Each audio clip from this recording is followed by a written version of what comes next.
그러면 지금부터 충청북도 바이오 인공지능 포럼을 시작하도록 하겠습니다.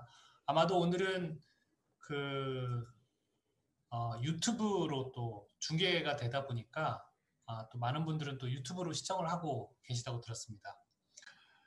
자, 저희가 그 충북 바이오 인공지능 포럼을 개최를 하게 되는데요. 오늘 그 일정 간단하게 말씀드리도록 하겠습니다. 1부에는 개회사가 있겠고요. 그다음에 세션 1, 충청북도와 인공지능에 대한 주제로 해서 세 분의 연작, 그 다음에 세션 2에서는 국내외 인공지능 동향, 그 다음에 세 번째 세션은 패널 토론으로 진행이 되겠습니다.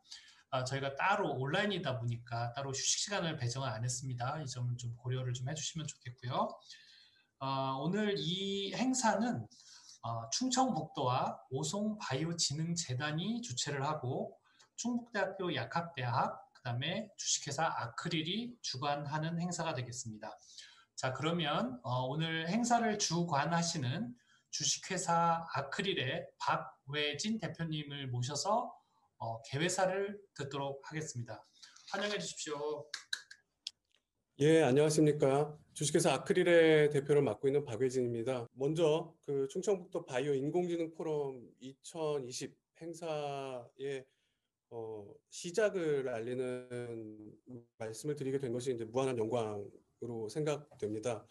오프라인에서 많은 분들과 함께 그 뜨겁게 같은 관심사에 대해서 의견을 교환을 하고 그럴 수 있었으면 참 좋았을 텐데 무척 안타깝습니다. 뭐 내년에는 저희들이 이제 건강한 그런 모습으로 오프라인에서 뵐 수 있는 자리가 만들어질 수 있었으면 좋겠습니다. 오늘 이 온라인 행사를 같이 준비를 해주신 충청북도 그리고 오송바이오진흥재단, 충북대 약대 관계자분들께 무척 진심으로 감사하다는 말씀을 드립니다. 온라인으로도 충실한 행사 진행을 하기 위하여 뭐 이것저것 굉장히 많이 신경을 쓰고 연사님들과도 많이 커뮤니케이션 하면서 프로그램을 충실히 준비하려고 노력을 했는데 여러분들께 저희가 준비한 만큼 잘 진심이 이 온라인상에 잘 따뜻하게 전달이 됐으면 좋겠다는 생각을 해봅니다. 오송은 다들 잘 아시겠지만 국내에서 그 산업 전략으로는 3개밖에 선포가 되지 않은 중요한 바이오 헬스 강국 선언이 작년도 5월 22일 날 있었습니다. 그래서 그 기사를 아마 보셨을 텐데요. 바이오 헬스 강국을 2025년까지 이제 R&D 예산을 4조를 풀고 100만 명의 빅데이터 수집을 하고 일자리 창출을 30만 명을 하고 뭐 5대 빅데이터 플랫폼을 구축하는 뭐 이런 강국 선언을 이제 문 대통령께서 직접 지금 오송 바이오진흥재단에 오셔가지고 말씀을 주셨죠. 이미 바이오 헬스 시장은 2023년까지 2,900조, 거의 3,000조에 이를 만큼 전 세계적으로 가장 뜨겁게 성장하고 있는 그런 시장이기도 합니다. 그래서 1세대의 의학바이오, 2세대의 그린바이오를 거쳐서 지금 저희들은 3세대의 산업바이오, 이제 융합바이오의 시대를 맞이하고 있죠.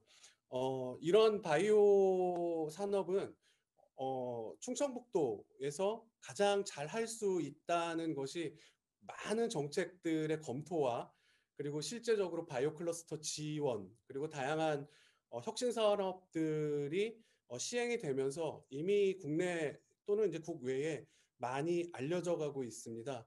그래서 오늘 준비된 포럼의 일부에서는 충청북도에서 현재 추진하고 있고 계획하고 있는 다양한 바이오 헬스 산업들의 성과 그리고 지역 혁신 산업들에 대한 소개가 이루어질 예정입니다. 그래서 바이오 산업 충북 바이오 산업과의 아마 맹 과장님께서 충북 바이오 헬스의 이제 현재 추진 전략 상황에 대해서 말씀을 해주실 거고요.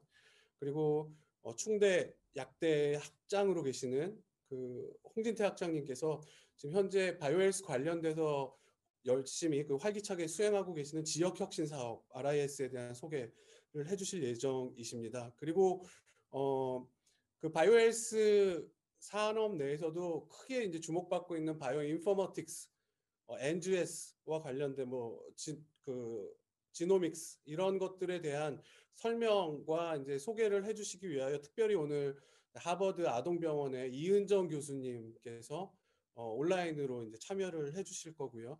그리고 해외 바이오 산업 동향과 관련돼서 마이크로소프트의 전종수 부장님께서 또 코비드 19로 지금 변해가고 있는 글로벌 헬스케어 마켓과 이제 저희들이 어떻게 준비를 해야 하고 그리고 마이크로소프트가 갖고 있는 계획들에 대해서 아마 많이 소개를 해주실 것입니다. 그리고 지금 충북대학대 홍진태 학장님께서 회장으로 계시는 이제 제약바이오협회 이제 김하종 센터장님께서 AI 신약 개발에 대한 아주 좋은 말씀을 해주실 거고 그리고 이제 충북대 하태영 교수님께서 이제 AI 기반한 진단에 대한 말씀을 해주시면서 오늘 이 굉장히 값진 그 토론들은 이제 진행이 될 것 같습니다.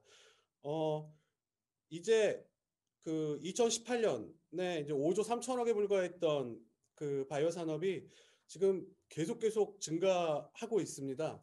그 앞으로 이 그 비메모리 반도체 그리고 무인 자동차와 더불어 국가에서 추진하고 있는 이제 3대 핵심 동력인 바이오 산업에 이제 어쩌면 미래를 책임져야 될 그런 사람들은 지금 여기 모여 계신 저희들이 아닌가 생각을 합니다. 오늘 이 행사를 통해서 저희들이 앞으로 대한민국의 바이오 헬스 산업을 어떻게 이끌어가고 어떻게 국제 무대에서 경쟁을 하고 리더십을 확보할 수 있는지에 대한 여러 가지 인사이트들과 그런 저희들이 갖고 있는 좋은 계획들이 나누어질 수 있는 좋은 시간이 되기를 다시 한번 진심으로 기원해 봅니다. 오늘 참석해 주신 많은 분들께 다시 한번 감사드리며 행사를 같이 준비해 주신 충북도 그리고 오송재단, 충북대 약대 분들께 다시 한번 감사하다는 말씀을 드리며 이만 개회사를 줄이겠습니다.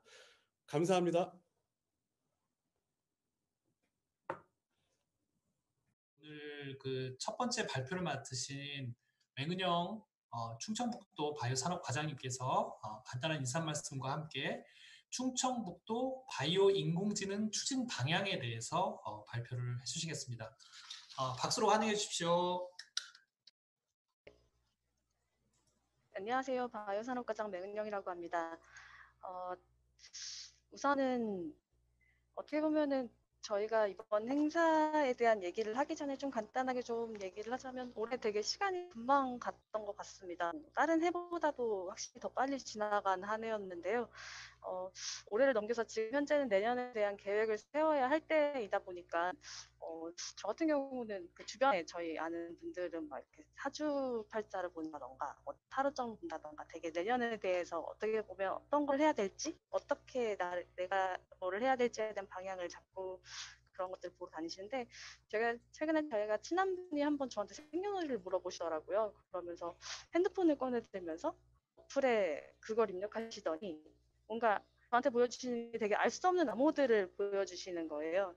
그러면 제가 뭐 어떻게 되는지 막 이걸 막 해석을 해주시는데 그게 아마 예전에 그 저희가 사주풀이 책자를 많이 봤던 것 같은데 그걸 어떻게 보면 데이터를 축적한 약간 명리학 기반의 어플이 아닌가 싶더라고요. 근데 그러다 보니까 제 생각에는 그게 그 앞으로는 이게 단순히 그런 특정한 뭐 명리학 이런 게 아니라 뭐 타로점 이런 것들을 다 종합해서 뭔가 내가 뭐 그런 점을 볼 때 한 번에 다 그런 걸 볼 수 있는 게 있으면 얼마나 좋을까?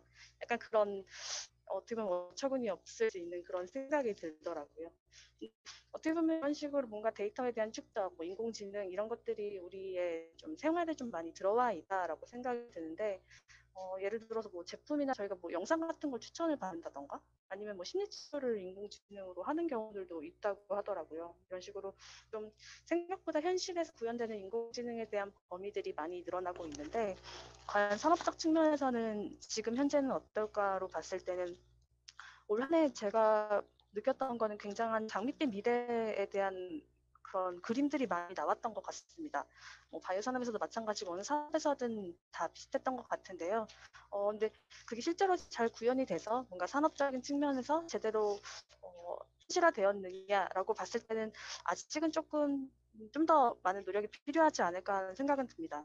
하지만 그래도 제일 중요했던 건 인공지능이나 뭐 그런 데이터와 관련되는 것들에서 제가 느꼈던 거는 어떤 산업의 속도 아니면은 방향의 정확성 이런 것들에 대한 거는 확실해진 것 같고요. 또 하나는 우리가 새로운 시도를 좀 더 쉽게 접근할 수 있는, 그러니까 새로운 시도에 대한 두려움을 줄여주지 않았을까라는 생각은 많이 듭니다. 특히 어떻게 보면 바이오 산업에서는 특히나 더 그랬던 것 같은데요. 음, 그러다 보니까 저희도 바이오 산업에서 인공지능에 대한 활용 가치가 클 거라 생각하고 그거에 대한 정책적인 방향을 잡아야 되는 상황이었는데 제가 오늘 말씀드릴 부분은 굉장히 어떻게 보면 아직은 좀 미약한 상황입니다. 저희도 자체는요. 그러다 보니까 오늘 계신 여러분들의 많은 아이디어가 필요한 상황이라서 저는 오늘 사실 좀 많은 기대를 하고 있습니다. 그래서 저희가 심포지움을 했던 것도 그런 이유이기도 하고요.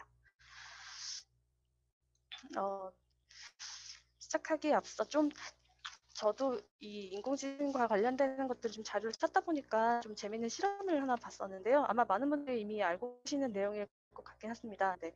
뇌기가 특정 암 조직을 봤을 때는 뭐 파란색 아니면 정상세포인 경우에 노란색으로 이렇게 뿌리를 찍는 실험을 하게 되는데요. 보상으로 이제 먹이를 주고요. 실험 결과 보면은 일주일 만에 90%대 정확도를 가진, 그러니까 실제 숙련의 병리학적 수준까지도 올라왔다고 합니다. 어떻게 보면은 이런 인공지능 학습에 대한 부분이 되게 많은 기존에 있는 기존에 있는 전문가들을 대체할 수 있느냐에 대한 얘기가 될 수 있을 텐데요. 하지만 실제로 비둘기가 병리학자를 대체할 수 있을 거란 생각은 들지 않습니다. 왜냐하면 암조직 사진 자체가 무엇인지 모르고 또 이게 왜 만들어졌는지 모르고 또 이거를 어떻게 해야 될지 앞으로의 방향을 제시해주기는 어려운 부분이니까요.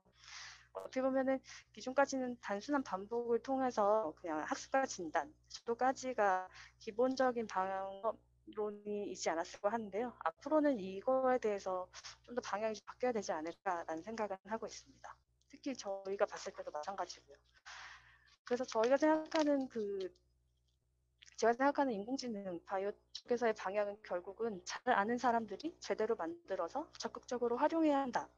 이렇게 봐야 되지 않을까 합니다. 물론 다른 부분들도 공감하시는 부분일 것 같긴 한데요.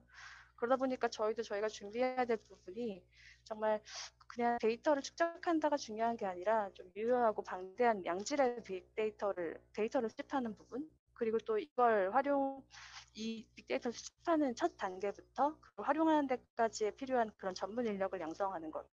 그리고 기업들이 그런 것들을 지속적으로 할 수 있도록 하는 연구개발이라던가 그런 기업 지원 사업들을 추진하는 것이 저희 지자체가 해야 될 정책적인 방향이 저희가 진행하는 사업 중에 첫 번째는 충북형 바이오스 산업 빅데이터 플랫폼 구축 사업입니다. 이 사업 같은 경우는 저희가 올해부터 3년간 진행을 하는 사업인데요.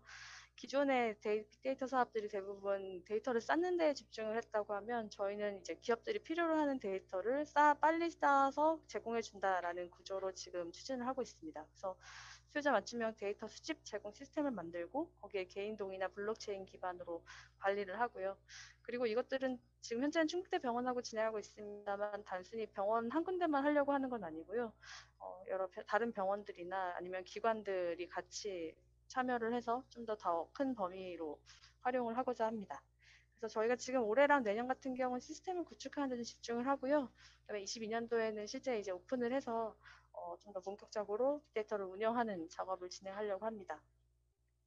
어떻게 보면은 민간에서 하는 것보다 저희가 하는 건 결국 공공성을 좀 더 가미를 할 수 있다는 부분이 가장 중요한 것 같습니다. 그래서 현재 추진하고 있는 국가바이오 빅데이터라든가 아니면은 기업이나 의료기관, 뭐 연구소 등에서 하고 있는 그런 빅데이터를 연결할 수 있는 그런 것까지도 고민을 하고 있습니다. 다음은 인력 양성인데요. 어떻게 보면 저희가 그 빅데이터 사업을 초반에 시작하려고 작년부터 고민을 했을 때 가장 컸던 거는 제대로 만들어야 되고 이거를 제대로 운영을 할 수 있어야 된다는 점이 가장 컸습니다. 그러다 보니까 잘 아는 사람들이 필요로 했는데요. 과연 우리 지역에 얼마나 많은 그런 인공지능 전문가, 바이오 전문가가 있을까? 그 바이오와 인공지능 둘 다 아는 전문가가 있을까가 가장 큰 고민이었습니다. 현재는 충북대 약대와 같이 얘기를 하고 있는 과정인데요. 그리고 또 저희가 다른 사업을 통해서 베스티안 재단이나 아크릴과 같이 바이오 인공지능 관련되는 교육 이런 것들을 운영을 하고 여러 가지를 하고 있습니다만 좀 더 전문적인 그런 교육 과정을 신설하는 걸 좀 중점적으로 추진을 하고자 합니다. 그리고 이건 대학원 과정, 그러니까 공식적인 과정도 중요하긴 하지만 산학협력 과정에서 그런 뭐 융합본부라던가 아니면 다른 여러 기관들을 통해서도 소소하게나마 좀 계속 교육 과정들을 만들어서 인력을 양성하는 데도 집중을 하려고 하고요. 다음은 그리고 저희가 그 인공지능과 이나 빅데이터랑 관련되는 그런 바이오 기업 지원 사업들을 추진을 하고 있습니다. 지금 현재는 뭐 예산이 확보되어서 진행되는 것들도 있고요. 내년도에 이제 추가로 국비를 확보를 해서 진행을 하고자 하는 사업들도 있는데요. 빅데이터 기반 맞춤형 화장품 플랫폼 구축 사업이라던가 아니면 천복재단을 통해서 진행하고 있는 인공지능 뭐 교정 플랫폼 아니면은 뭐 바이오 로봇 의료 융합 기술 개발 사업 같은 경우는 현재 진행 중인 사업들입니다. 이런 사업들 이외에도 저희가 그 특정 기관하고 같이 하든지 여러 공공기관이나 아니면 학교나 이런 곳들과 함께 할 수 있는 그런 인공지능 데이터 사업들을 계속 발굴을 하고자 합니다. 사실 저희가 뭐 만나는 범위들이 항상 좀 정해져 있다 보니까 아이디어가 좀 요즘에는 한계가 생긴 것 같아서요. 좀 여러분들의 많은 의견이나 아이디어를 저희 쪽에 알려주시면 저희가 사업화하는 데 또 많은 노력을 기울이도록 하겠습니다. 저도 되게 예전부터 인공지능, 뭐 되게 빅데이터 아니면 뭐 여러 가지에 대한 고민을 많이 하고 있는데 실제로 그거를 사업화, 정책화 시키는 데는 사실 아직까지는 좀 많이 부족한 면이 많이 있습니다. 그러다 보니까 저희가 그냥 첫 시작으로 출발을 한 거는 빅데이터를 먼저 구축을 하고 이거를 좀 기업들이 활용할 수 있는 그런 방안을 만들자는 걸로 시작했고 그걸 하기 위한 사람이 필요하니 사람을 많이 만든다는 표현이 좀 그렇긴 하지만요. 사람을 많이 전문가를 많이 육성하자 이런 쪽에 좀 더 집중을 하고 있는 상황인데요. 이것 말고도 저희가 다른 지역에서 어떤 사업들을 하는지를 좀 살펴보면 되게 좀 부러운 사업들도 있고 또 저희가 하면 더 잘할 수 있지 않을까라는 그런 생각도 많이 들고 좀 여러 가지 좀 요즘 들어서 많이 좀 더 복잡해지는 것 같습니다. 그래서 어떻게 보면 오늘 이런 시포점을 통해서 나오는 아이디어를 저희가 정책화하는데 좀 더 노력하도록 하겠습니다. 많은 아이디어 부탁드립니다. 감사합니다. 두 번째 연사분을 모셔보도록 하겠습니다. 충북대 약학대학의 홍진태 학장님이신데요.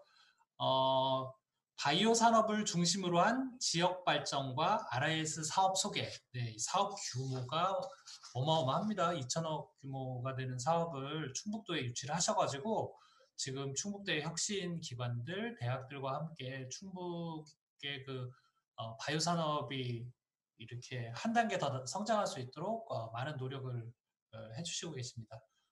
박수로 환영해 주십시오. 네, 반갑습니다. 충북대 홍진태입니다.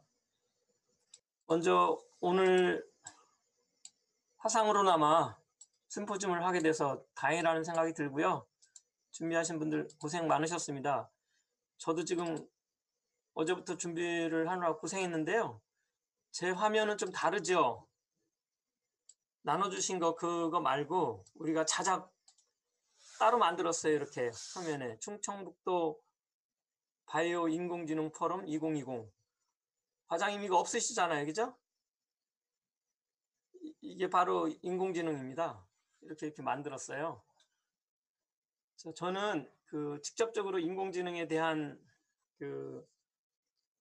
토론 내용보다는 저희가 지금 사회자께서 말씀해 주신 것처럼 지자체 대학 협력 기반 지역 혁신 사업, 우리 지역이 바이오 헬스 산업 지역 혁신 플랫폼이라고 명칭을 붙였는데 이거에 대한 설명을 하도록 하겠습니다. 이 사업은 우리는 단일형, 그러니까 하나의 지자체에서 하는 거고요. 말씀드린 것처럼 연 426억이 지원되고 있는 거고요. 국비가 298억, 지방비가 128억 있고 저희 도내 모든 대학, 여기에 15개 대학이 되어 있는데 극동대가 최근에 참여를 해서 저희 대학 도내 18개 대학이 있더라고요. 18개 대학 중에서 꽃동네 대학하고 청주 교육대학을 제외한 나머지 대학들이 다 참여를 하고요. 우리가 중심대학이라고 되어 있는데 핵심 분야를 3개로 나눴어요. 제약바이오, 정밀의료 의료기기, 화장품 천연물. 그래서 중심대학이 충북대 약대가 제약바이오, 교통대학교가 정밀의료 의료기기, 그 다음에 농업생명환경대학이 화장품 천연물 중심대학으로 같이 사업을 수행하게 되었습니다. 이 본 사업의 취지는 그렇더라고요. 지금 올해 자료에 의하면 수도권 인구가 지방 전체 인구를 합친 것보다 좀 넘어선다고 합니다. 그래서 너무 그 수도권에 집중이 되면서 지역이 소멸된다는 그런 의식을 갖게 되고 또 많은 국회의원들 비롯한 그 정부 뭐 지도층 인사들이 이 지역 소멸에 대한 걱정들을 많이 하고 계시더라고요. 그럼에 따라서 지역하고 수도권하고 일자리, 뭐 산업, 소득, 교육 차이들이 너무 많이 나서 이거 이렇게 놓으면 안 되겠다. 많은 부분에서 극복 방안들이 있겠지만 우선은 교육, 그중에서 대학의 교육을 혁신시켜서 그 지역에서 태어나서 그 지역에서 공부를 하고 또 그 지역에 머물면서 그 지역의 산업을 견인할 수 있는 인재들을 또 교육을 하게 되면 국가의 균형 발전이 이루어지지 않을까라고 생각을 해서 교육부가 주축이 돼서 시행하는 사업이에요. 그래서 특별히 교육부가 대학 사업이 일반적인데 이 사업은 이런 그 의미가 있기 때문에 지자체하고 협력을 해서 같이 그 지역의 산업, 우리 충청북도의 경우 보면 바이오헬스 산업이 이제 주축 사업으로 되어 있기 때문에 바이오헬스 산업 지역혁신 플랫폼을 이루어서 좀 그 지역과 수도권의 어떤 차이 이런 것들을 좀 극복하고 지역의 문제들을 좀 해결해 주셔서 교육부가 실시하는 사업입니다. 저희가 바이오헬스를 하게 된 이유들은 그 그림에서 보는 것처럼 전 세계 바이오헬스 산업이 시장 규모가 자동차, 반도체, 조선 합친 것보다도 큰데요. 이 바이오헬스 산업이라면 의약품, 화장품, 식품, 의료기기 6가지를 바이오 산업이라고 했었어요. 거기에다가 정밀의료, 의료 서비스 산업을 이제 좀 더 추가를 해서 바이오헬스 산업이라고 명칭을 하고 있는데요. 이 중에서도 요거 나오는 1200조는 사실 의약품이에요. 바이오헬스 산업 전체가 아니고. 그러니까 의약품 산업 하나가 자동차, 반도체, 조선 합친 것보다도 큰 그런 정도이고 뭐 건강하게 오래 살고자 하는 욕구 때문에 계속적으로 늘어날 거 아니겠습니까? 이렇게 굉장히 중요한 산업이 바이오헬스 산업인데 우리나라의 현황은 좀 부끄럽게도 한 1%에서 2%가 채 안 되는 그런 수준이고요. 화장품만 2% 정도 되는 상황이라서 너무나 열악해 있는 게 사실이에요. 그런 와중에도 우리 충청북도는 보시는 것처럼 생산, 투자 규모, 수출액, 바이오 기업 수가 3위가 아니라 2위를 제가 알고 있는데 이런 정도로 우리 충청북도는 그 바이오헬스 산업의 중심지다 이렇게 말씀드릴 수 있어서 저희들이 바이오 산업에 대한 혁신을 좀 더 강화를 하겠다. 잘하고 있지만 더 잘해야 되겠다는 생각으로 바이오헬스 산업을 중심되는 그런 분야로 저희가 정했어요. 다시 한번 충청북도 바이오헬스 산업의 현황이 이렇게 나와 있는데 전체적으로는 이제 그냥 통틀어서 이 정도라고 해도 과장님 뭐 다른 사람이 불만 없겠죠? 이 정도라고 볼 수 있을 것 같아요. 아마 이제 멀지 않아서 중심이 될 수 있고 일정 부분은 1위로 뛰어오르지 않을까 생각해서 저희들이 많은 그 산업 기반들 여기 보시는 것처럼 이것도 조성을 해 있고 기업체 늘어나고 생산액, 수출액, 뭐 종사자 수가 상당히 상위권에 있는 그런 지자체입니다. 그럼에도 불구하고 저희들이 본 사업을 위해서 분석을 해보니까 인력 체계 공급이 좀 더 개선을 해야 되겠더라고요. 그 전체적으로 인력 수급 자체도 많이 부족해요. 연간 한 지금 2,000명, 2,800명 정도가 전체 배출이 되고 있는데 실제로는 한 4,000명 이상 어떤 자료에는 지금 5,000명으로 되어 있는데 더군다나 한 2,800명이 나오는데 그 학생들이 우리 지역에 남아서 취업한 확률이 25% 정도밖에 안 되더라고요. 그러니까 1,000명이 채 안 되니까 굉장히 그 부족한 상황이에요. 우리 양재혁 실장님도 느끼겠지만 우리 지역에 이렇게 오셔서 우리 지역에서 중요한 그런 인력을 공급받기가 좀 어렵다는 것을 많이 느끼고 계실 거예요. 그런 인력 공급 체계가 좀 더 개선해야 되겠다.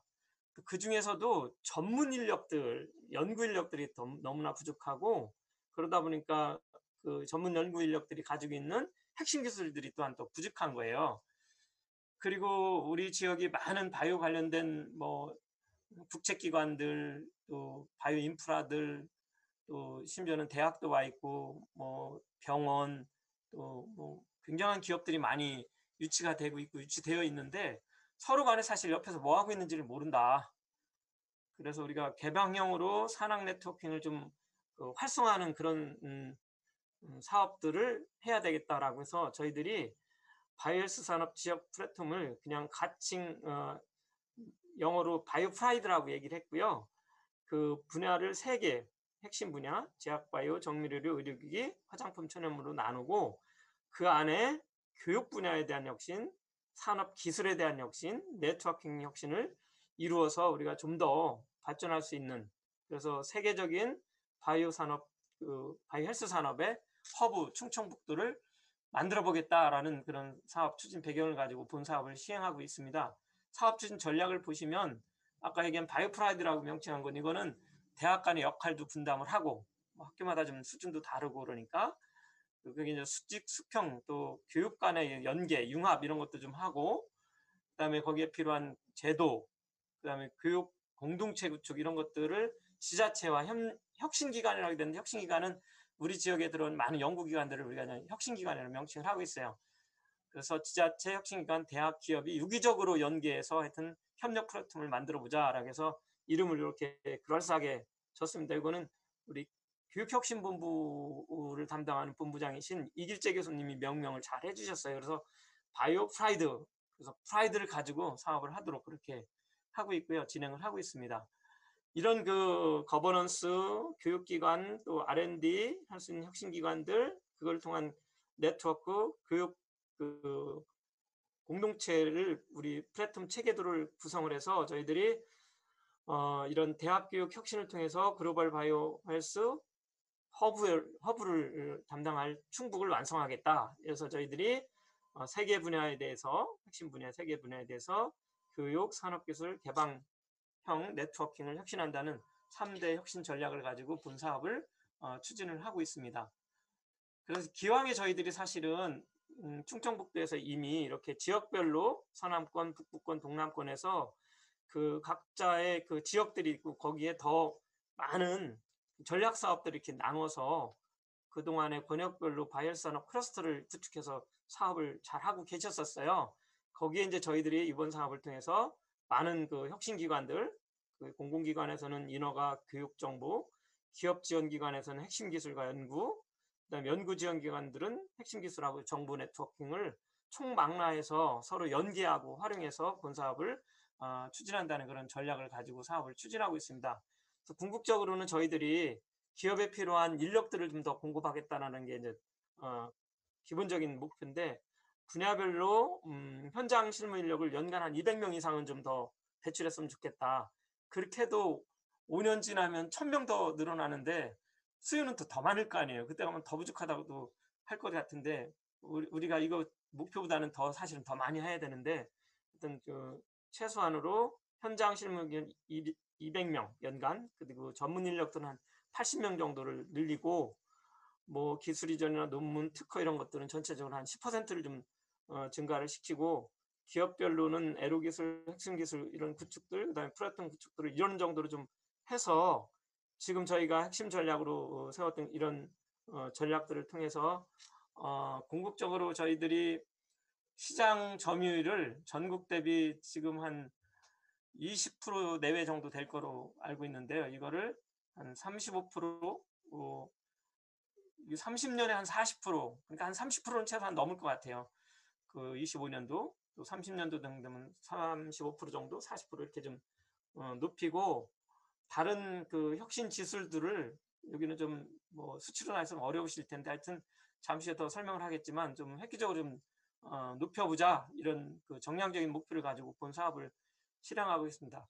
이와 같이 저희들이 충북의 바이오헬스 산업으로 혁신 전략을 세운 이유는 아까도 쭉 얘기했지만 그동안에 충청북도가 발전 계획, 지역혁신 성장 계획, 지역산업진흥계획, 그다음에 2030 바이오헬스 산업전략, 바이오산업 발전 기본계획, 뭐 하여튼 많은 그 발전 전략, 발전 계획, 혁신 전략 이런 것들이 바이오 헬스 산업으로 포커싱이 돼 있었어요. 이거하고 저희가 하는 이 사업도 그런 면에서는 적합하다 이렇게 생각이 들어서 3개 핵심 분야를 나눠서 사업을 하고 있고요. 주관이 바이오 산업국에서 전체적으로 같이 조언해주고 또 전략 세워주시고 같이 공동으로 추진을 하고 있습니다. 대학들도 전체적으로 우리 도내 대학들은 바이오에 관련된 학과에 인재 양성하고 핵심 기술을 특화하겠다라고 다 전략들이 마침 있더라고요. 그래서 그것들을 다 엮어서 다른 분야의 교육도 중요하지만 바이오를 통해서 우리 지역 산업하고 연계도 되면서 또 대학도 지금 뭐 계속 열악해서 문을 닫아야 되는 그런 상황에 내몰린 대학들도 많이 있거든요. 그 대학들이 기존 인력들을 좀 더 조금씩 바이오 쪽으로 옮겨오면 대학의 형편도 좀 나아지고 대학에 학생들이 더 많이 오고 그렇게 되면은 우리 지역은 바이오로 일관해서 대학도 살고 지역의 기업들도 살고 우리도 전체가 사는 그런 좋은 그 전략이 되지 않을까 생각을 하고 있는데 대학들도 어쨌든 발전기획과 핵심 분야가 잘 특성화되어 있는 거를 저희들이 잘 엮어서 전체적인 사업이 성공적으로 이루어지도록 노력을 하고 있고요. 이와 같은 그 저희들이 그 핵심 분야를 정하고 이런 것들은 그동안 많은 대학들, 지자체들, 뭐 그다음에 정부 관계자, 도 관계자, 또 지역의 뭐 많은 위원회 이런 거를 통해서 선정을 하게 된 거고요. 그것들을 하기 위한 주요한 추진 사업 내용들을 이렇게 표로 좀 정리를 해놨어요. 제약바이오의 교육 쪽에는 미네르바형 5성 바이오텍 글로벌 인재 양성을 주축으로 뭐 다른 여러 가지가 있는데 그게 큰 사업 중에 하나인데 그건 잠시 해서 또 설명을 할 거고요. 리서치총에서는 저희가 최근에 방사광 가속기를 유출했거든요. 그거하고 지금 오늘 토의하고 맞물린 바이오 인공지능 기반 신약 개발 핵심 기술 개발 또 바이오 인공지능에 필요한 인력들 그래서 우리 학대는 이미 바이오 인공지능 전공 과정을 대학원은 전공 과정을 아예 개설을 했고요. 학부는 전공 과목을 몇 개를 넣습니다. 그리고 의과대학에도 이 바이오 인공지능 대학원을 추가로 설립을 한다는 목표를 가지고 인재를 또 핵심 기술을 양성하도록 그렇게 하려고 하고요. 네트워킹은 전체적으로 제약바이오 정밀의료 화장품뿐만 아니라 모든 것들 다 포괄적으로 이따가 다시 설명하겠지만 하여튼 그 연계하고 많은 정보들 모든 분야의 전공들을 제공해 줄 수 있도록 그렇게 네트워킹을 구축을 하려고 합니다. 정밀의료는 대표적으로 계약학과 운영, 인턴십, 프로젝트 랩 이런 것들이 교육 쪽에서 크게 담당을 하면서 역할을 할 거고요. 연구 쪽에서는 뭐 제약바이오도 마찬가지긴 한데 그 코비드 19에 대한 감염병 대응 기술, 그래서 신속하게 진단하고 또 그걸 치료할 수 있는 그런 그 기술들을 만드는 것, 구축하는 것을 정밀의료의 핵심 리서치 리볼루션으로 정했고요. 화장품 천연물은 여기도 계약학과 고교 학점제 이런 것들이 많이 중요하다고 생각해서 교육 시스템들을 그런 쪽에 더 포커싱해서 저희 지역의 화장품 분야가 상대적으로 조금은 기술이 낮지는 않은데 조금 일반 보편화된 기술에다 좀 더 접목을 핵심 기술을 접목하면 되기 때문에 계약학과 이런 것들이 활성화되면 기업들한테 큰 도움이 될 것 같아서 그렇게 하려고 하고요. 교육 쪽에서는 연구 쪽에서는 저희 지역에서 가장 중요한 게 천연물 또 그 화장품 소재 연구들이 굉장히 중요하거든요. 그리고 이것들을 우리 지역에서 소위 말하는 K-뷰티라고 해서 많은 일들을 해왔는데 K-뷰티 플러스 K-아카데미 도에서도 그런 교육과정을 만들고 있는 걸로 알고 있는데 우리 대학에서도 그와 연계해서 그런 교육 플러스 네트워킹 구축할 수 있도록 하자는 게 뭐 여기 자세하게 내용들이 있는데 큰 꼭지의 사업들은 그렇게 이제 정하고 우리들이 사업을 추진을 하고 있습니다. 이와 같은 사업들은 대학 간의 교육 인프라가 많이 있고요. 그 다음에 연구 인프라도 핵심 기관들이 많이 있거든요. 그것들을 좀 잘 활용하고 아까 얘기한 공동협력체들을 다 활용을 해서 저희들이 그 핵심 분야 간 연계도 하고 그 다음에 핵심 기관과 대학 기업과 연계를 해갖고 더 좋은 또 활성화될 수 있는 그런 방향으로 사업을 추진하도록 그렇게 하겠습니다. 대표 추진 과제 한두 개씩만 얘기하는데 교육 쪽에서는 아까 얘기했처럼 그 대학 간의 학점을 교류를 하고요. 학제 간에도 좀 교류를 하고요.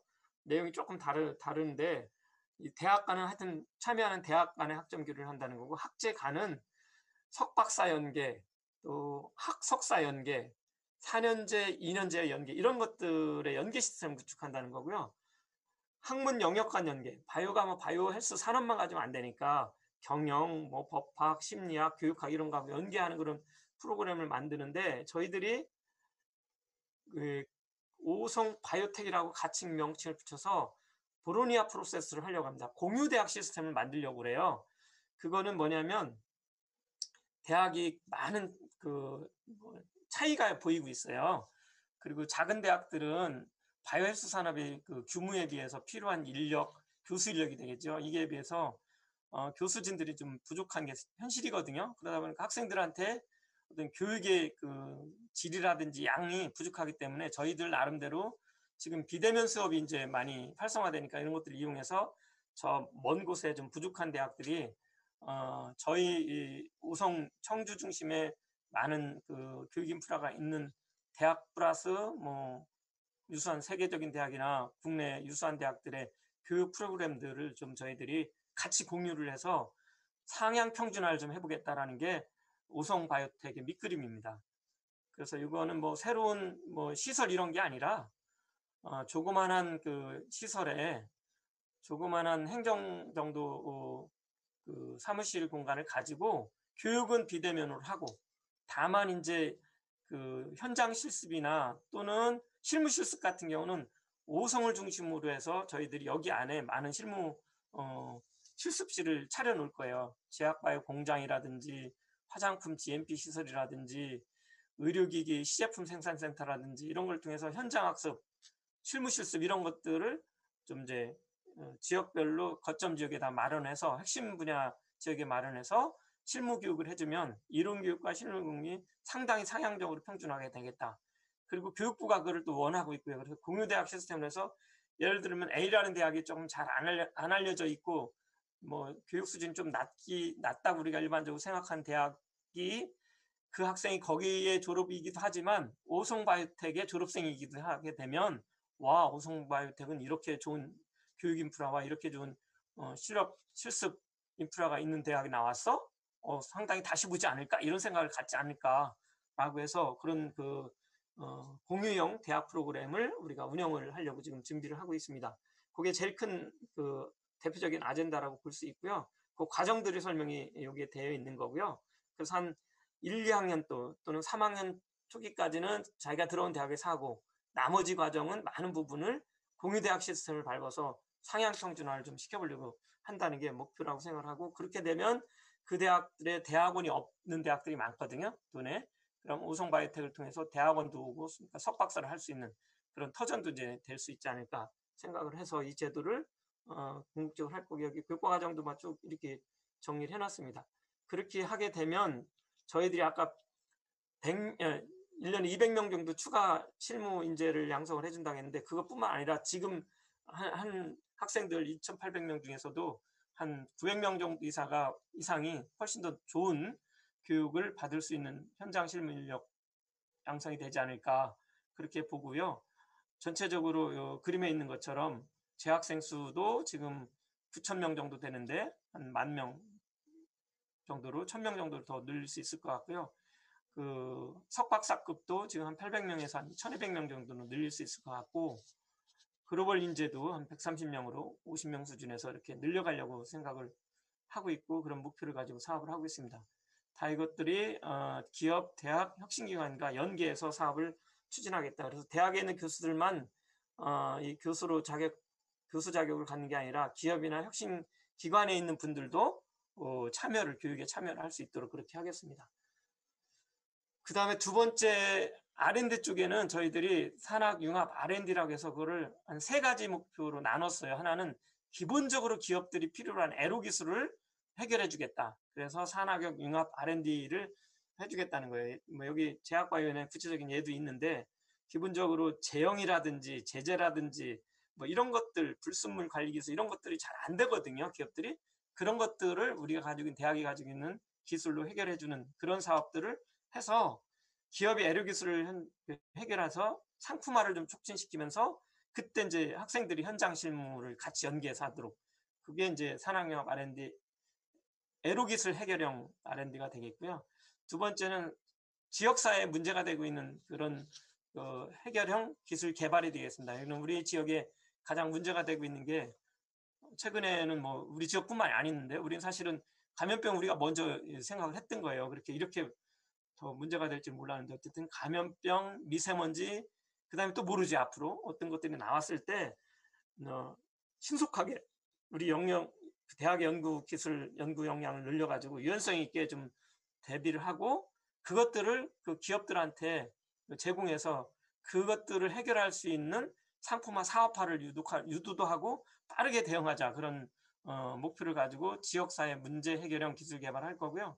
세 번째는 조금 더 미래 핵심 기술, 앞으로 글로벌로 나갈 수 있는 인재들, 핵심 기술들을 기업한테 제공할 수 있도록 여기 보면 방사선 가습기 기반 제약 바이오 예를 든다면 그다음에 바이오 인공지능 기반 신약 개발, 그다음에 세포 치료제, 화합물 신약 중에서도 제품화 기술 같은 게 좀 부족하기 때문에 이런 거라든지 항체 기술 이런 것들을 통해서 우리 지역에 있는 기업들이 혁신기관과 또 우수한 대학 인력들 연구기술을 활용해서 세계적인 수준으로 화할수록 해서 지속적으로 기업들이 성장하는데 밑받침이 되는 그런 미래 혁신 기술을 개발하는데도 자금을 투여해서 같이 기업, 대학, 혁신관들이 노력을 하는 그런 것들을 산업기술혁신으로 해서 저희들이 지금 수준을 평가를 해보니까 A대학이라고 되어 있는데 사실은 이 수준이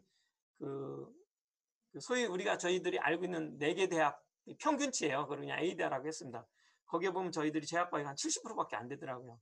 이 사업이 끝나면 조금은 늘어나게 목표는 90인지만 이렇게 해보려고 하고요. 정밀의료는 좀 더 떨어지는데 이것도 좀 높이려고 하고요. 화장품 쪽은 상당히 그래도 근접해 있는데 더 나은 그런 기술력을 가질 수 있도록 그렇게 노력을 하겠습니다.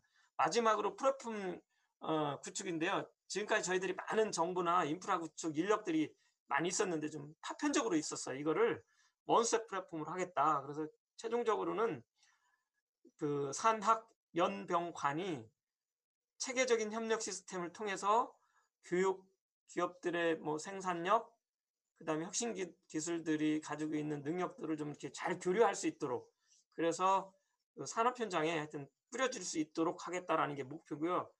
이를 통해서 그 원스텝 플랫폼을 설정을 하고 이거는 온 오픈라인 시스템으로 동시에 제공을 해서 여기에 나와 있는 이런 모든 것 뭐 이렇게 쭉 나와 있는 뭐 종합 검색부터 오프 상담, 빅데이터, 커뮤니티, 기업 지원, 구인 구직, 창업 육성, 지역 정보, 심지어는 교수님이 가지고 있는 기기들, 그다음에 특허들 뭐 이런 거 같은 모든 거 산업에 필요한 모든 것들 그런 것들이 총망라해서 정부가 제공되고 공유할 수 있도록 하는 원스텝 플랫폼을 만든다는 게 세 번째 아젠다의 주요 사업 내용이 되겠습니다. 그렇게 해서 저희들이 정보를 엄청나게 많은 양을 늘려보려고 그래요. 이 사업을 통해서. 이거는 굉장한 변화잖아요. 3,000건 정도를 지금 서로 주고받고 있더라고요. 이게 6만 건 정도로 더 늘어나고 신규 창업들을 또 한 2배 정도는 늘릴 수 있을 것 같고요.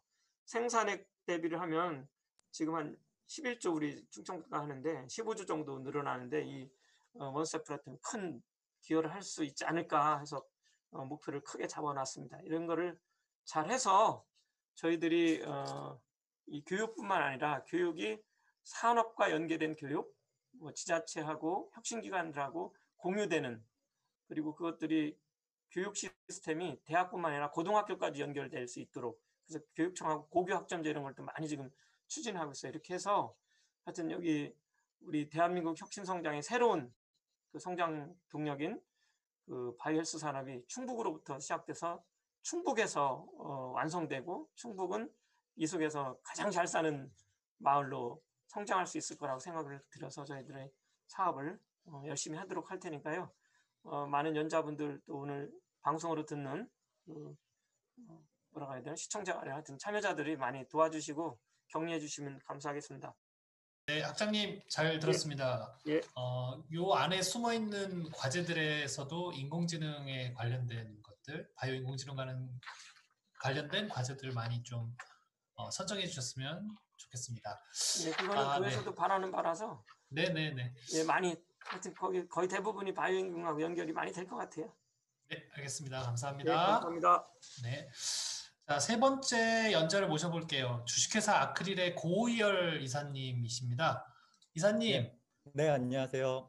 코로나19 이후에 바이오 인공지능에 대해서 짧고 아주 재밌게 발표를 해주시겠습니다. 박수로 환영해 주십시오.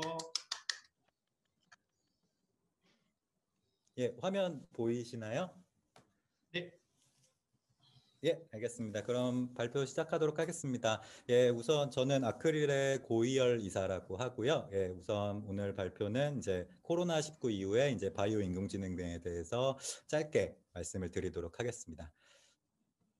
예, 우선 이제 바이오 인공지능이 뭐냐, 이제 뭐 앞에 학장님이나 잘 설명을 해주셨는데요. 뭐 이제 사실 바이오 인공지능은 이제 기존의 이제 바이오 산업과 뭐 인공지능을 합친 이제 융합한 산업이라고 보시면 되는데요. 이제 뭐 2017년에 나온 인공지능 분야 기술 융합 맵을 보면은 이제 뭐 엔지니어링 바이오메디컬, 뭐 바이오메디컬 리서치 메소드, 바이오 테크놀로지 앤 어플라이드 바이올로지 뭐 이런 식으로 이제 관련 바이오 산업 쪽 논문들이 계속 확 커지고 있고요. 그리고 2020년에 이제 다양한 특허나 이제 논문 가지고 이제 딥러닝으로 예측한 미래 고성장 과학기술 영역 100선을 보면은 이제 바이오 건강 분야에서 크게 이제 이렇게 10가지 뭐 자폐증 원인 규명 및 치료법, 뭐 뇌 미세혈관 장애 극복 기술 같은 이제 바이오 메디컬 분야에서 이제 미래에 고성장할 수 있는 영역들을 선정을 했습니다. 결국 바이오 인공지능은 결국 지속적으로 커질 거라고 보고요. 바이오 산업 자체와 인공지능이 융합되는 거는 커질 거라고 보고 있습니다. 그래서 이제 국가에서 이제 정부에서 이제 바이오 헬스 산업 혁신 전략을 낸 걸 보면은 이제 바이오 헬스 산업을 정의한 거를 보면은 이제 생명공학이나 의약학 지식에 기초하여 인체에 사용되는 제품을 생산하거나 서비스하여 제공하는 산업을 의미한다고 보고요. 그래서 결국 바이오 헬스 산업은 이제 크게 보면은 이제 제약 산업, 기존의 제약 산업, 바이오 화합물 의학이나 바이오 의학, 그리고 의료 기기 산업, 그리고 마지막으로 바이오 산업들. 바이오 산업 안에는 이제 바이오 의약 산업도 있고 화학 산업, 식품, 환경 뭐 이런 무지하게 많은 산업 범위들이 있겠죠. 이렇게 이제 다양한 이제 바이오 산업들이 있고 이것들이 인공지능과 결합해서 새로운 시너지를 내고 있다고 보면 좋을 것 같습니다. 그래서 이제 코로나 때문에 이제 여러 가지 환경 변화가 있는데요. 우선 의료 환경 같은 경우는 이제 사실 비대면 진료 쪽이 많이 대두가 됐고 그것 때문에 이제 디지털 헬스 산업이 많이 성장성이 유망하다라는 다양한 기사들 혹은 이제 국가 이제 R&D 쪽에서 이슈 분석 같은 거를 하고 있습니다. 그것 때문에 이제 뭐 MS 같은 경우 이제 의료 특화 클라우드 서비스를 출시하고 뭐 마이크로소프트뿐만 아니라 아마존 뭐 등 이제 글로벌 기업들은 헬스케어 플랫폼 출시를 하고 있고 마찬가지로 디지털 헬스케어 분야에서 이제 디지털 헬스케어 분야를 미래 성장 동력 삼아서 IT 자원을 집중하는 그런 현상들이 의료 환경의 변화로 보고 있습니다.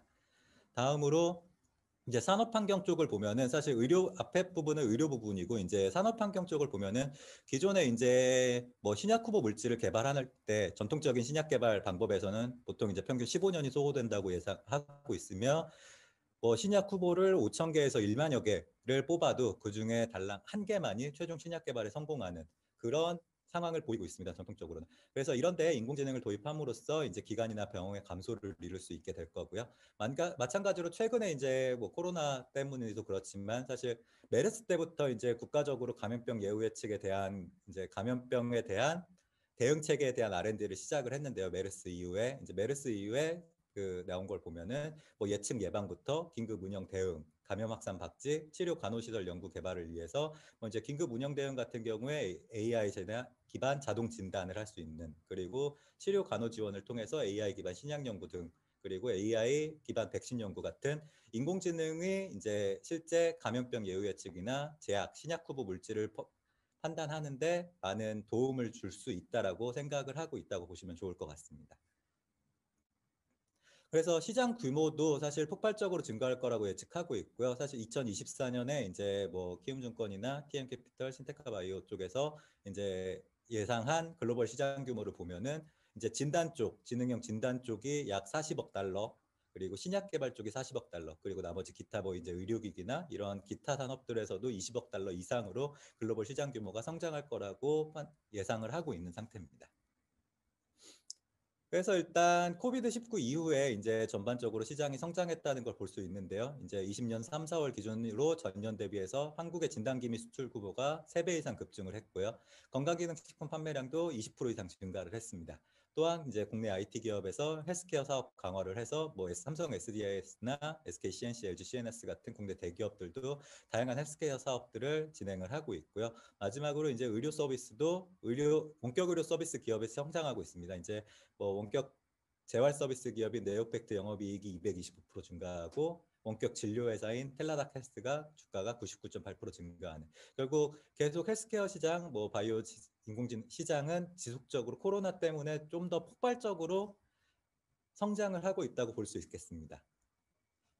그래서 국가에서도 사실 이제 인공지능 쪽만 보면은 인공지능 국가 전략을 세우고 이제 다음과 같이 다양한 시도를 하고 있습니다. 그래서 뭐 인프라 확충부터 전략적 기술 개발, 과감한 규제 없이 스타트업 육성, 그리고 뭐 인재 양성, AI 도입, 디지털 정부 대전환, 그리고 사람 중심의 인공지능을 위해서 포용적 일자리 안전망 구축, 역기능 강치 및 AI 윤리 마련 등을 통해서 이제 뭐 기본의 이제 IT 강국이었던 걸 넘어서 AI 강국이라는 기조로 다양한 이제 국가에서 전략을 세워서 지원을 하고 있는 상태입니다. 또한 인공지능은 이미 이제 포스트 코로나 시대의 사회 문제, 경제 침체를 해결하기 위한 주요 수단이고요. 다만 이제 AI의 선도국들, 뭐 미국이나 중국이나 뭐 일본, 뭐 독일 같은 데랑 비교를 해보면 사실 좀 역량 격차가 존재를 하고 있습니다. 뭐 이거는 키스티에서 발행한 2020년에 이제 국가별 기술 경쟁력 비교를 특허 기준으로 한 건데요. 특허 기준으로 보시면 한국이 뭐 이제 맨 왼쪽 그림을 보시면 미국이나 일본 등에 비해서 좀 많이 적다. 세계 특허나 이런 것들이 적다라는 걸 보실 수 있고요.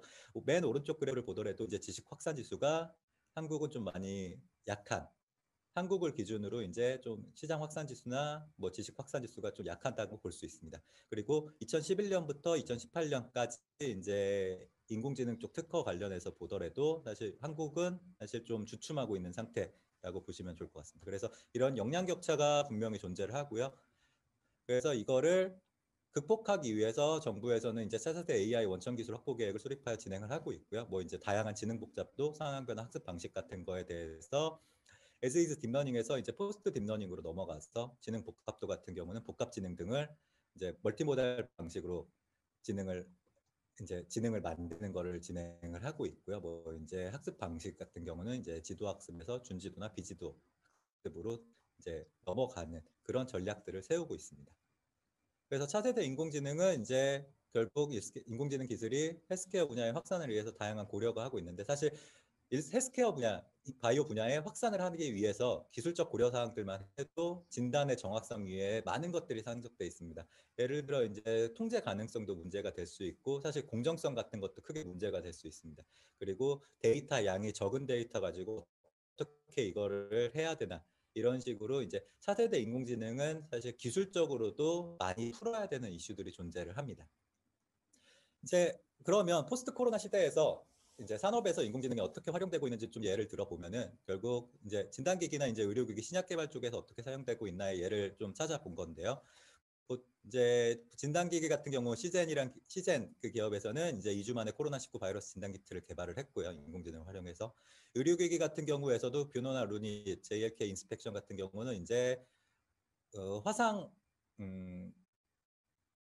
엑스레이 같은 화상 머티리얼을 가지고 이제 바이러스 감염 선별을 활용하거나 폐렴 유무 진단을 하는 기술들을 인공지능을 통해서 개발을 하고 있습니다. 신약 개발 같은 경우도 이제 한국 파스테르 연구소나 디어젠 아론티어 같은 기업에서 이제 AI 기반의 이제 신약을 코로나19 치료제 후보물질을 이제 도출을 해내고 있는 상태입니다.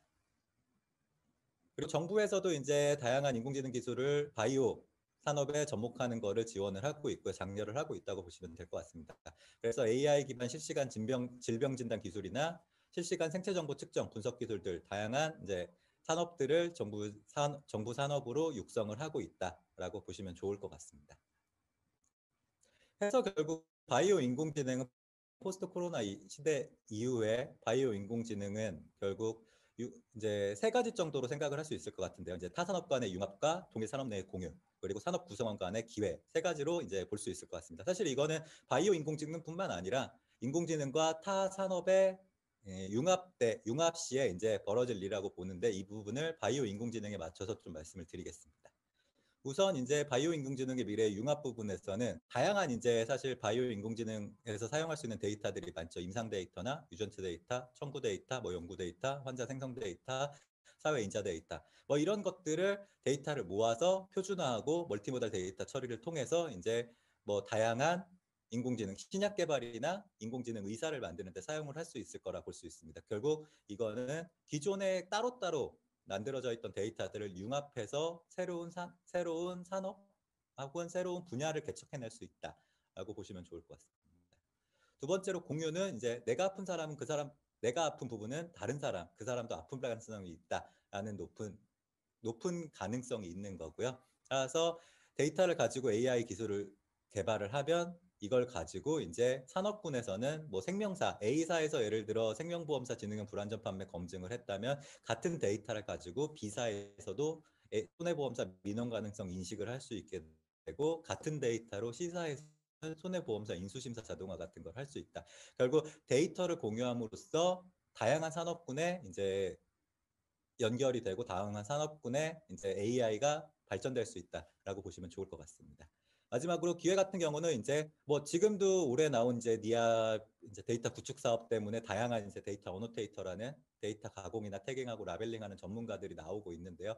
당연히 이제 바이오 인공지능이 융합이 되면서 다양한 데이터를 가공하고 태깅하고 라벨링하는 전문가들이 생겨날 수 있고요. 또 다음으로는 이제 사실 인공지능 전문가가 아니라 이제 의료 도메인에 있는 사람들이 인공지능을 개발을 할 수 있게 이제 딥러닝 융합 과학자라는 인공지능 개발자들도 충분히 나타날 수 있다. 결국 새로운 기회가 창출돼서 새로운 이제 어떤 전문가들이 나타날 수 있는 그런 기회가 생긴다라고 봐주시면 좋을 것 같습니다. 결국 이제 바이오 인공지능은 이제 포스트 코로나 시대 이후는 이런 다양한 융합, 기회, 공유 것들이 가속화되게 될 것 같고요. 그런 가속화됨으로써 바이오 인공지능이 이제 실생활에 더욱더 빠르게 발전하고 정착할 수 있도록 유도될 것이라고 볼 수 있을 것 같습니다. 네, 그러면 제 발표는 이걸로 마치도록 하겠습니다. 감사합니다. 네. 자, 저희가 시간이 조금 늦춰진 관계로 바로 다음 세션으로 넘어가도록 하겠습니다. 여기 네, 저희가 이제 세션 2로 넘어가겠는데 저희가 이제 순서를 조금 바꿨습니다. 그래서 두 번째 세션의 첫 번째 발표는 한국제약바이오협회의 김화종 센터장님께서 AI 기반 신약개발 오픈 이노베이션 가속화에 대한 주제로 발표를 해주시겠어요? 네, 됐죠? 네. 네, 됐습니다. 자, 그럼 20분 발표니까 네네. 진행하겠습니다. 제가 발표드릴 내용은 이해하기 쉽게 리드라는 약자를 썼습니다. LEAD라는 네 꼭지 사업으로 진행을 하고 있습니다. 우선 센터를 잘 모르시기 때문에 센터에 대한 간단히 소개를 할 거고요. 올해 한 일하고 내년에는 어떤 일을 할지 이 부분을 소개를 드리도록 하겠습니다. 센터는 뭐 제목이 굉장히 거창합니다. 인공지능을 이용한 신약개발지원센터 해서 좀 공공적, 중립적 성격이 좀 있습니다. 왜냐하면 그 제약사 또는 정부, 연구소들이 어떤 만나는 접점이 좀 필요해요. 그래서 인공지능 신약개발지원센터를 설립을 했습니다. 뭐 글자는 잘 안 보이실 수 있는데 여튼 준비를 해서 작년에 만들어졌다 그런 뜻입니다. 여기 보시면. 그래서 작년, 재작년 행사를 했고 올해 행사도 실은 지난 12월 9일 날 행사를 했습니다. 물론 온라인으로 행사를 했습니다. 하는 일을 한 장으로 정리해 보면 이렇습니다. 여기 보시면 2020년도 사업은 우리가 일반 교육, 전문 교육이라는 걸 했고요. 심화 교육이라는 걸 했습니다. 그 데이터를 좀 구축을 했고 내년에는 이런 거를 해보겠다 하는 거고 요거에 대해서 주로 이제 말씀을 드리도록 하겠습니다. 이제 실적을 보면 그 리드는 이거 약자입니다. 그래서 링커 이거는 소위 이제 휴먼 네트워크를 포함해서 같이 협력할 수 있는 네트워킹 사업이 하나 있고 그리고 앞에서도 쭉 말씀하셨지만 우리가 인공지능이 쓰일 수 있다, 도입했다라고 하는데 구체적으로 어떤 기술을 어떻게 쓰는지를 모르면 진도가 잘 안 나갑니다. 그래서 아주 테크니컬한 교육을 했고요. 그리고 엑셀러레이터는 이제 가속화라는 표현인데, 그러니까 AI의 어떤 기술이 신약 개발에 쓰이는지 하는 내용을 우리가 엑셀러레이터, 소위 이제 가속화 기술이라고 해서 그 기술을 공유하는 그런 사업을 했습니다. 그 데이터 에이전트라는 이름을 붙였는데, 우리가 많은 빅데이터 분석이 데이터를 중심으로 이루어지고 결국 협력은 데이터 중심으로 되는데 현실적으로는 그 로우 데이터, 원시 데이터 공유가 매우 어렵습니다. 그래서 그걸 하기 위한 어떤 전략 또는 그런 역할 이렇게 해서 크게 L-리드라는 사업을 하고 요 아래 써 있는 게 비전입니다. 그래서 우리 센터가 하는 일은 신약 개발을 좀 예전의 방식과 달리 더 빨리 정확히 적은 비용으로 더 높은 확률로 만들어내는 가속화를 통해서 어떤 연구 생태계를 조성하는 것 이렇게 이야기를 할 수가 있겠습니다. 그래서 이 페이지가 오케이. 여기 이제 관련 기관들입니다. 저희가 이런 데들하고 이제 협력을 하고 있습니다. 자, 링커부터 보겠습니다. 링커는 이번에 코로나 때문에 우리가 물리적으로 만나는 것이 굉장히 어려웠어요. 그래서 여튼 전문가 협의체라는 걸 구성해서 만나기도 하고 행사도 하고 이건 이제 오프라인적인 미팅은 많이 하지 못했지만 이런 부분이 있고 에듀케이션을 주로 말씀드리겠습니다. 주로 에듀케이션을 통해서 링커 작업을 한 셈인데 에듀케이션은 9월부터 시작해서 4번에 걸쳐서 일반 교육이라는 걸 했습니다. 일반 교육은 우리가 한 번에 30명씩 교육을 했고 이제 목표는 전부 달성을 했어요. 30명씩 다 끝까지 3일 동안 교육을 했습니다. 3일 동안 풀로 8시간씩 3일을 하면 24시간이죠. 일반 교육을 4회를 시행을 했고 그 전문 교육이라는 것을 2회를 시행했습니다. 여기서 30명씩 이제 수료를 했습니다. 그리고 이제 심화교육이라고 해서 6개 제약사하고 이쪽에 파일럿 프로젝트를 한 것이 있는데 이렇게 3가지 타입의 강의를 했고요. 그리고 이제 자세한 내용은 뒤에 이제 설명을 드릴게요. 그리고 이제 엑셀러레이터라고 해서 심화교육 프로젝트를 수행을 했습니다. 6개 제약사가 참여를 해서. 잠깐만 여기 페이지가 한 장씩 안 넘어가는 것 같아요. 제가 잠깐 이렇게 심화교육 프로젝트 이렇게 진행을 했고 한미약품하고는 이런 내용을 수행했습니다. 뭐 자세한 내용은 여기서는 설명을 안 드리고 여하간 제약사가 원하는 어떤 인공지능 기반의 솔루션을 찾는 일 이런 것들을 우리가 같이 그 후보 물질을 찾고 하는 일들을 했습니다. 그러고 이제 강재호 교수 팀에서 한 것이 있고요. 그리고 일정의 내용을 보면은 강재호 교수 팀에서 이런 내용을 했고, 요거는 이제 4개 기업. 우리가 이제 자세한 내용을 공개할 수 없기 때문에 키워드만 그냥 공개를 하겠습니다. 그래서 실제로 기업이 필요한 일들을 어떻게 처리했는가 하는 내용이 되겠고요. 이제 교육생 후기도 올렸어요. 그래서 교육생 후기를 제가 왜 올렸냐면, 이 교육이 파이썬부터 시작을 해서 여러 가지 DTI 알고리즘, 트랜스포머까지를 3일 동안 다 가르쳤는데 굉장히 어려운 내용이었습니다. 어려운 내용을 한 이유는 어차피 3일 동안에 100% 이해 못하지만 어떤 내용 가지고 어떻게 짜는지 하는 것을 다 설명을 해드려야 저렇게 하는 거구나, 저기까지 해야 되는 거구나 하는 그런 내용이었는데 파이썬을 미리 알고 들으신 분이 반이 채 안 되는 것 같아요. 그런데도 불구하고 만족도가 굉장히 높았습니다. 거의 평점이 4점대가 되도록. 그래서 왼쪽이 일반 교육이고 오른쪽이 이제 전문 교육입니다. 높은 점수를 얻었다는 것을 저희가 이제 좀 말씀드리려고 하고, 그리고 아까 그 심화 교육도 이렇게 한 표로 이렇게 정리를 했습니다. 이런 과제들을 했고, 이것은 그 우리 협회가 그 회원사들 전체한테 그 공문을 보내서 이제 주제를 저희가 공모를 받고 또 거기에 파트너로 같이 일할 사람들을 공모를 해서 이제 한 것이 되겠습니다. 그래서 여기까지 진행을 했고, 요 우리가 2011년도 계획이 중요한데 여기를 좀 자세히 말씀드리도록 하겠습니다. 그래서 내년에는 그 일반 전문 심화 교육한 것을 하나의 네트워킹화 할 겁니다.所以 참여한 분들끼리 꽤 많은 기업이 와서 이제 참여를 했는데 그분끼리 네트워킹을 하고 그리고 이제 데이터도 공유하는 네트워킹 활용을 하고 그리고 올해 교육에 요구사항이 굉장히 많았어요.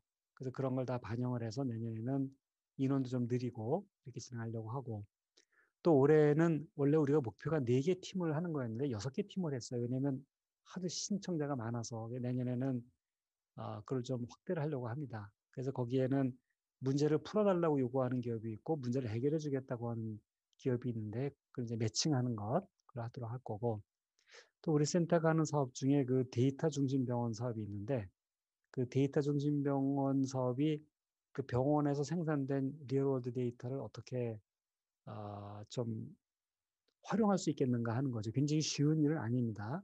근데 우리가 그걸 기술적으로 풀어서 어떻게 데이터 중심 병원의 데이터를 그 신약 개발 과정이 계속 필요하죠. 뭐 약의 적응성이라든지 그 사후 약에 대한 그 실제로 처방했을 때 효과라든지 이런 것 데이터들을 그 개인 프라이버시 문제를 피해가면서 공유할 수 있는지 이런 사업을 내년에 집중적으로 할 계획입니다.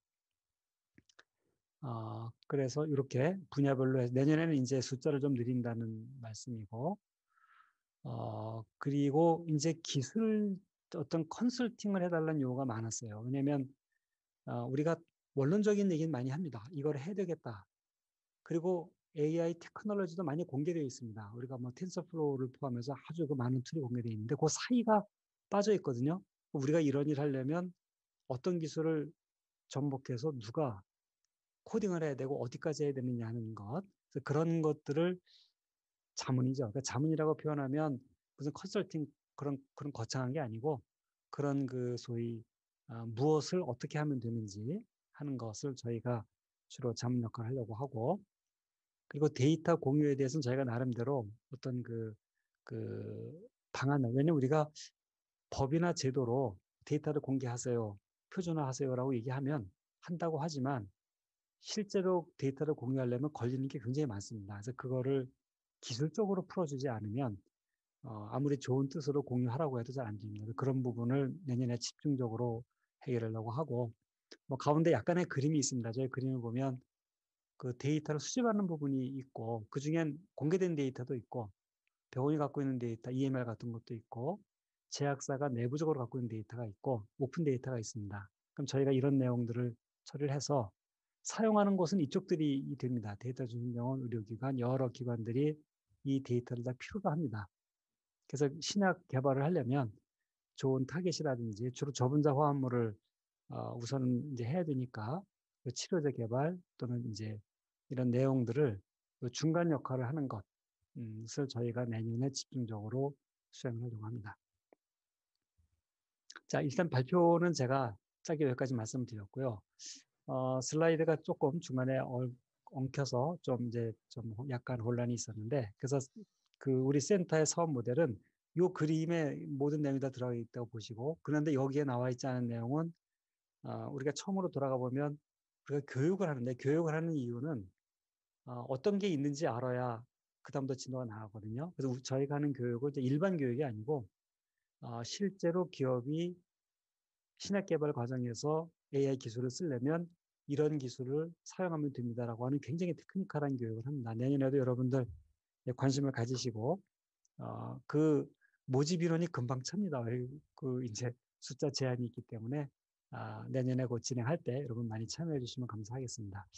자, 일단 이렇게 설명을 제가 총체적으로 드렸고요. 질문 있으면 나중에 한꺼번에 받도록 하겠습니다. 자, 제 발표는 이 정도로 마치도록 하겠습니다. 수고하셨습니다. 네. 긴 시간이었습니다. 네. 그러면 먼저 저희 세 번째 세션 들어가면서 제일 먼저 나왔던 질문이 쭉 이렇게 고희열 이사님께서 고 이사님 준비하고 계시죠? 네, 저 보이실까요? 네네네네. 안녕하십니까? 네.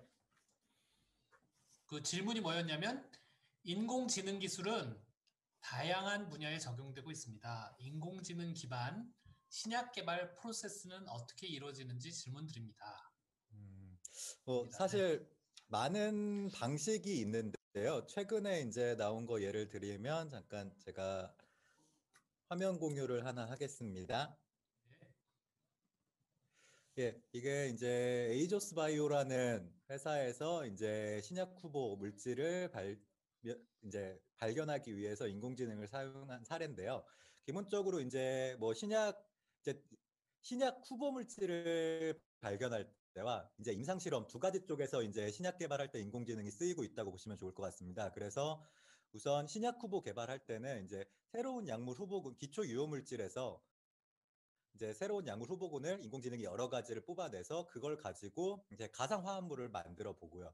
그게 이제 학습된 양에서 얘가 어떻게 이제 화학식으로 결합이 되고 화학적으로 결합이 되고 이제 분리가 되는지 판단을 해서 가장 좋은 후보 물질 다양한 여러 가지 몇 가지 컴파운드를 제안해주는 이런 식으로 보통 이제 신약 개발 시 이제 신약 후보 물질을 제안하는데 이제 한 가지 인공지능이 쓰이는 거고요. 다음으로 이제 신약이 개발된 후에 임상 실험 쪽에서는 이제 사실 뭐 한국 같은 경우도 코로나 같은 경우에 3상 임상 실험을 할 사람이 뭐 현재는 이제 뭐 코로나가 많아져서 사실 할 수는 있겠지만 사실 대규모 임상 실험이 불가능하다고 얘기가 나왔었는데 임상 실험할 때 데이터를 가지고 이 약을 어떤 A라는 가상 환자한테 투입했을 때 어떻게 될 건지 그런 거를 좀 이제 AI로 이제 신약을 만들 때 판단하는 그런 쪽에서도 이제 인공지능이 아직은 사용된 사례는 없지만 사용될 거다라고 예측을 하고 있다고 보시면 좋을 것 같습니다. 네, 질문에 답이 됐을까요? 네. 네, 그리고 그 사이에 또 다른 질문이 왔습니다. 홍진태 학장님께서 답변 주시면 좋을 것 같아요.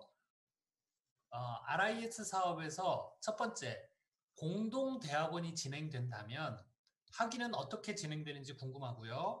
두 번째, 오송의 시설을 운영한다면 시설 운영 및 유지하는 인력, 오퍼레이터가 있는지 궁금합니다. 라는 질문입니다. 네, 홍진태입니다. 우선 방금 전에 그 인공지능을 활용해서 신약 개발을 가는 과정은 어떻게 됩니까라고 물으셨잖아요. 네네네. 그거 제가 조금 보충 설명해도 되겠습니까? 우리 네네, 말씀하십시오. 이 인공지능을 활용해서 그 신약 개발하는 플랫폼 우리가 그 복지부하고 과기부 과학기술과기정통부죠? 하고 그 인공지능 신약개발 플랫폼 구축사업 부처 공동 추진위원들이 있어요. 추진위원들이 있는데 지금 그 과제가 그 신약 후보물질 발굴 4과제, 약물 재창출 1과제, 스마트 약물 감시 1과제, 그리고 전체적인 사업을 운영하는 관리과제 이렇게 해가지고 7개가 운영이 되고 있거든요. 올해가 이제 2000년도인데 이 인공지능을 활용하는 신약개발은 신약개발 지금까지 컨벤셔널하게 했던 과정하고 똑같아요. 다만 그 과정을 인공지능을 활용해서 해야 된다라는 거기 때문에 신약개발의 전 과정에 인공지능이 다 들어가면 된다는 거예요. 실제로 또 그렇게 돼야 돼요. 그래서 뭐 초기에 약물 탐색하는 것부터 그다음에 약효 검색하는 것부터 그다음에 독성 실험하는 거 그다음에 임상하는 거 모든 일반적인 절차에 다 기존의 방법을 우리가 인공지능을 활용하면 좀 더 빠르고 정확하고 또 돈이 덜 들게 좀 할 수 있다라는 생각이기 때문에 모든 분야에 다 적용이 될 거고요. 그러기 위해서는 많은 회사들이 조금 하나들이 단계별로 그거를 다 이렇게 좀 구체화할 수 있는 이런 그 인공지능 회사들이 지금 설립이 돼 있고요. 사실 많이.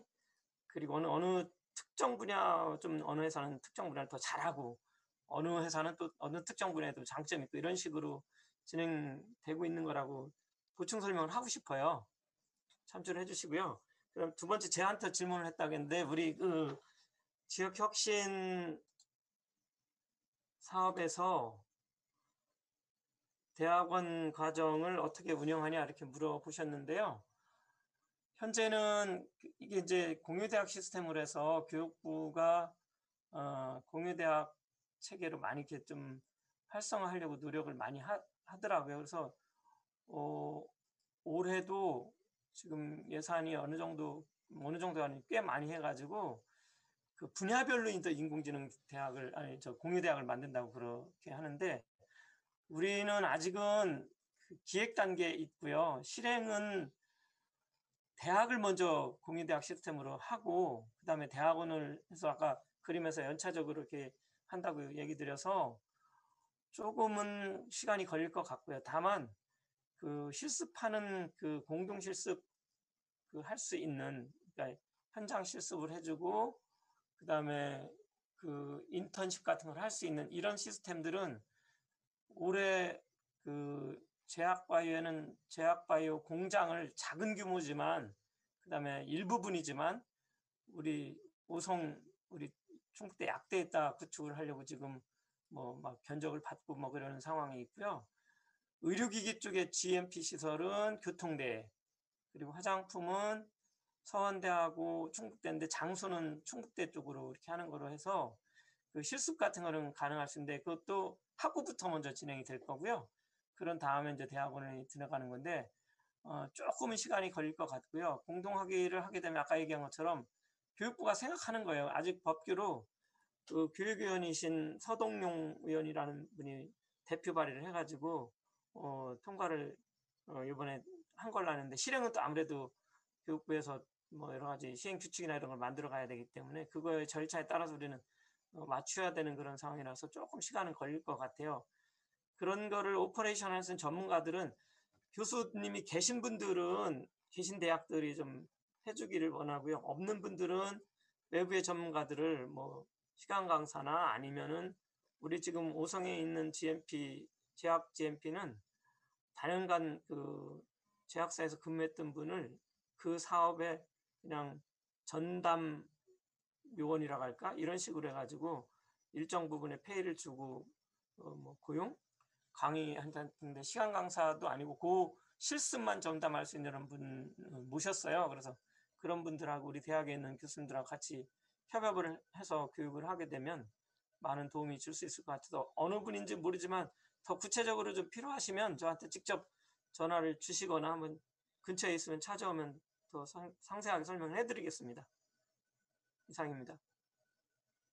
네, 알겠습니다. 제가 질문 주신 분께는 교수님 연락처 공유해 드리도록 하겠습니다. 네. 그 다음에 또 그 혹시 오늘 들으신 내용들 중에 질문이나 아니면 그런 의견 있으신 분 혹시 계신가요? 그 다음에 RNA 스플라이싱 프레딕션이 각 엑손에 대한 기능적 이해 없이 딥러닝만으로 가능한가요? 요거는 그 강연하신 교수님께 이메일을 드릴 수 있도록 저희들이 좀 해드리면 어떨까 싶은데요.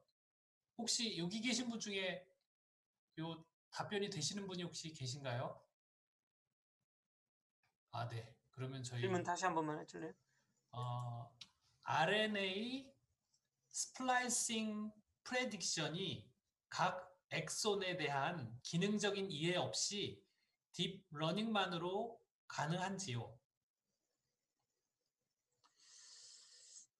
글쎄 딥러닝이라는 거가 사실은 우리가 가지고 있는 기본적인 어떤 이해 이거를 기초로 해서 해야 되기 때문에 RNA 스플라이싱 자체가 지금은 모르겠어요. RNA 스플라이싱 이 변화가 엑손의 기능에 많이 영향을 준다는 연구들은 많이 지금 나와 있거든요.